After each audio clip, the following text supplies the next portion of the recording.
Mardi, la Nouvelle République parlait pour la première fois d'une affaire difficile à qualifier. Une jeune femme de 25 ans a été séquestrée pendant 3 ans dans une fermette, par sa mère et sa sœur aînée, dans la commune de Bignay, Charente-Maritime, jusqu'au 24 août 2021. Dans sa déclaration, le procureur de La Rochelle mentionne des conditions de vie indignes, en lien avec un rite religieux. 3 années d'enfermement indigne. Secourue et interrogée par les gendarmes, la victime dit être séquestrée depuis 3 ans par sa mère et sa sœur dans un habitat insalubre, avoir été violentée à plusieurs reprises pour avoir tenté de se rebeller ou de partir, avoir été régulièrement privée de repas et subir des conditions de vie indignes, le tout en lien avec un rite religieux suivi à la lettre par sa mère et sa sœur. Le Nouveau Détective, édition du 15 septembre 2021, a pu rencontrer Jennifer R.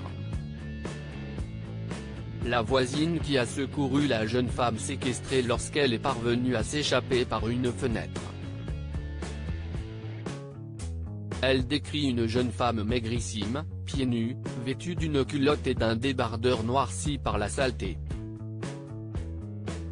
« Je suis la voisine, appelez la police s'il vous plaît », lui aurait-elle dit d'une petite voix, avant de trouver refuge dans son jardin. La mère de famille débarque alors, hurlant en espagnol de lui rendre sa fille en tambourinant sur le portail. Une scène interrompue par les gendarmes et les pompiers, forcément masqués. La victime prend alors connaissance de la pandémie. Je me pose les mêmes questions que vous face aux enquêteurs, la victime de 25 ans raconte l'horreur, une pièce aux fenêtres recouverte de larges planches en bois clouées, des excréments qui jonchent le sol, l'isolement, les humiliations et les coups. Pour le père de cette jeune femme, séparé de la mère depuis 20 ans, si est-il le choc. Tout se bouscule dans ma tête en ce moment.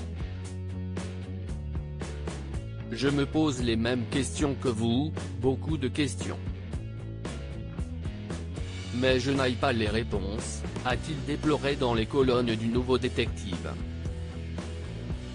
Selon la Nouvelle République, qui a révélé l'affaire mardi, la conversion de la mère et de la sœur aînée au ménonitisme, un mouvement également appelé ménonisme remontant au XVIe siècle et appartenant au protestantisme, peut expliquer que les 3 femmes se soient repliées sur elles-mêmes.